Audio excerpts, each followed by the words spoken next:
You wait for a meeting, or you have a meeting set. Hey, we're free in 5 weeks. We can do a Zoom call. All right, 5 weeks, okay. And then a day before, they push it another 5 weeks. You're like, all right, now we're 10 weeks in on a Zoom call. It's going to take 4 minutes to get an answer about something so small. Do you think a lot of new filmmakers realize how much the industry is about waiting? I think you'd mentioned that in a previous interview. There's a lot of waiting that goes on. There is. Yeah, there is a lot of waiting that goes on in the industry. Do I think filmmakers realize how much waiting goes on? Well, if they don't realize it, they're going to realize it, right? It's one of those things where, again, teaching film school, love teaching. One thing I don't think I really learned in film school as a student myself was actually how the industry operates. I think that I grew up in Ohio, I'm watching movies, I'm seeing the red carpet, I'm seeing the Oscars, I'm watching the premiere, and I just want to be a part of that. And then you get out here and you kind of start entering the industry, and you start sort of seeing behind the curtain, and you just sort of see how decisions are made and people operate and the way people treat each other, or the way, what's being financed, or this, or it's just, there's so much behind the curtains of actually what's going on that it blows your mind. You're like, this is how this town operates, this is how this industry operates, this is how this movie star who I love actually acts on set, or this is how they talk to their assistant, or this is how late they are, or this is what's getting financed, or it's just like, there's a million things that you really don't think about until you live it. And so I think that the learning about the waiting of career, or waiting for things to happen, does come from just like going through it.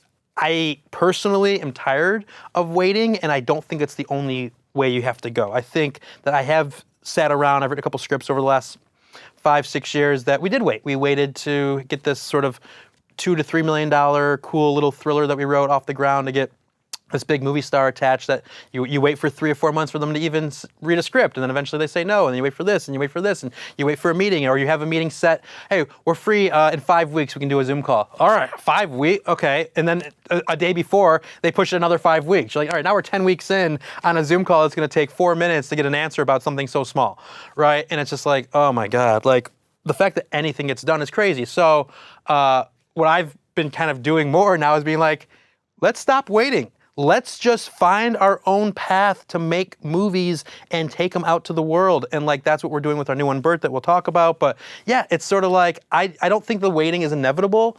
I think that it can be a choice. I do also think that if you're playing in the bigger arena of the Hollywood industry, I do understand that there's a little bit of waiting involved. But while you're waiting, stay active. And I think that's also part of it. I do have a couple other projects that are, they are bigger projects. Like if it happens, maybe they have, maybe they don't. I'm not waiting on them to happen. I'm staying really busy and having a great time over here making my independent films. And if time catches up and they do happen, great. But the idea of waiting, I'm nixing that because life's too short. How do agents and managers factor into this? Yeah.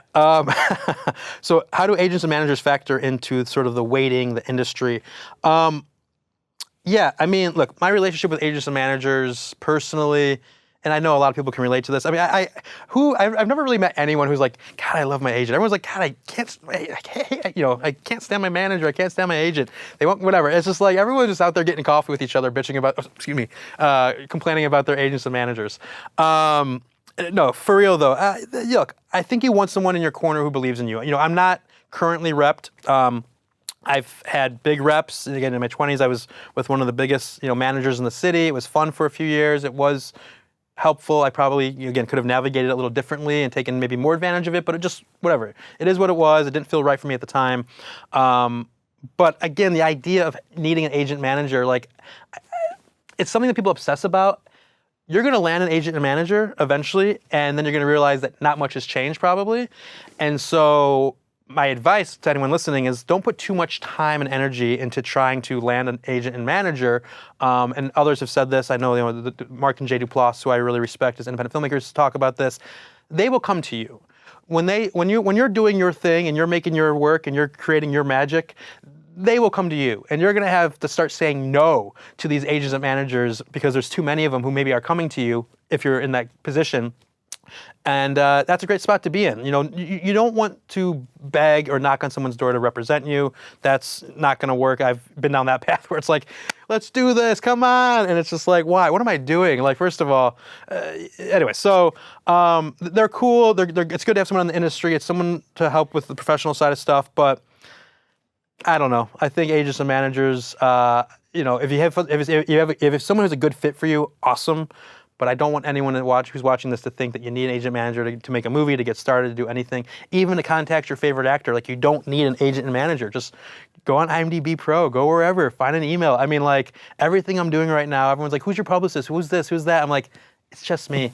I'm in my studio apartment and I'm writing emails to every news outlet in the city or every newspaper or every theater chain across the country. I'm just writing emails, and if they respond, they respond. If they don't, then they're getting a follow-up in 2 weeks. But that's how it works. Right, and I think, what is the quote that Mark and Jay Duplass say? The cavalry's not coming. Cavalry's not coming. That's great. That's what Mark said in his South by Southwest speech, which was wonderful. And I love that. You know, the idea of the cavalry is not coming. It's something I live by, and it's like, it's so true. And there's a freedom to that, right? Like, free yourself from this idea of what you think you need to be doing in order to succeed in the film industry. At the end of the day, you're making movies. Ideally, if that's what you want to do, you're making movies. So nowadays, I mean, I tell all my students this, you got a camera on your phone. Like, you don't really need much more than that if you have the creative sense, right? You can edit at home, you can write, you can produce, you can shoot on your phone or borrow a friend's camera. You can go make a movie, and you can make a really good movie. And then you can go to film festivals, and you can build an audience. And right now, the biggest currency, and I guess it's always been this, but it's sort of shifting, and it's more doable for like the normal folks like us, is building an audience is something that you can do online. It's something you can do on social media. It's something you can do on YouTube.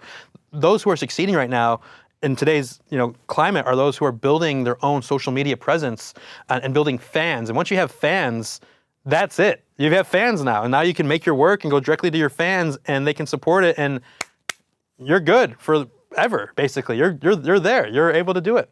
Sure. I mean, tastes change. But, I think you had said in a previous interview that it's not just about for one movie. You want people to come along the journey of a career for you. And that's what's important. It's not just the one movie, hey, go right. to my whatever social media for this movie. It's about following for your career. No, that's a great point. I had a conversation with my buddy Oliver Cooper, who wrote and produced Burt with me, and we've made a bunch of stuff together over the years. And my pitch to him was, hey, instead of making like a Instagram handle for Burt the movie, let's just promote everything that we're doing on our own private or individual channels or individual Instagram pages. Because yes, I want to build an audience who likes the work of Joe Burke, who will be there when I have the next one. I don't want to spend a year building a page for one movie, and then a year later it's a ghost town. It's like, what's the point?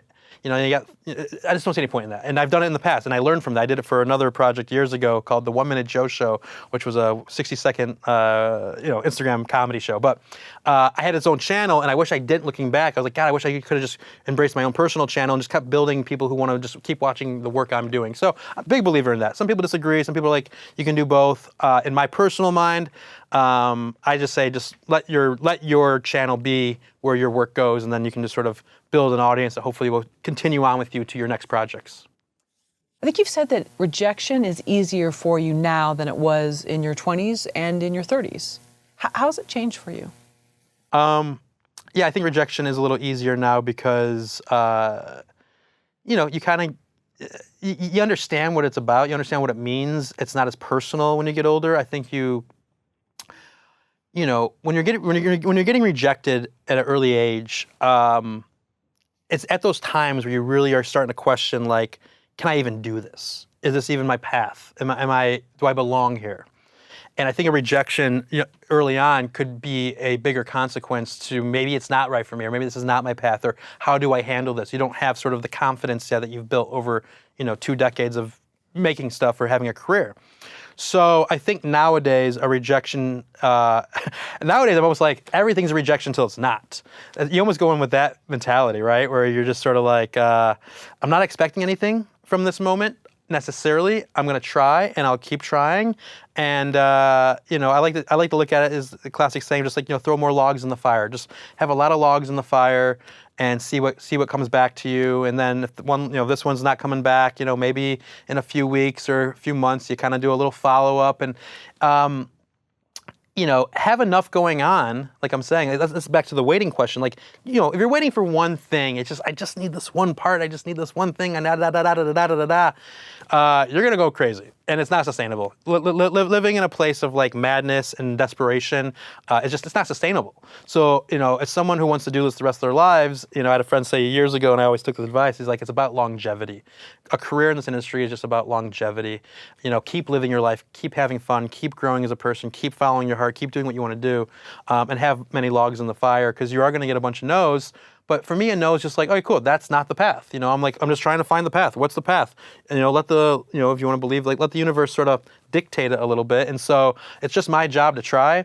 It's whoever else's job to open up the path that might be the one for us to go down, for me to go down. And a no just sort of helps me get closer to the yes, I think. So that's a good way to look at it. Thank you for watching the video all the way to the end. Here is a complimentary question from our book Story Questions.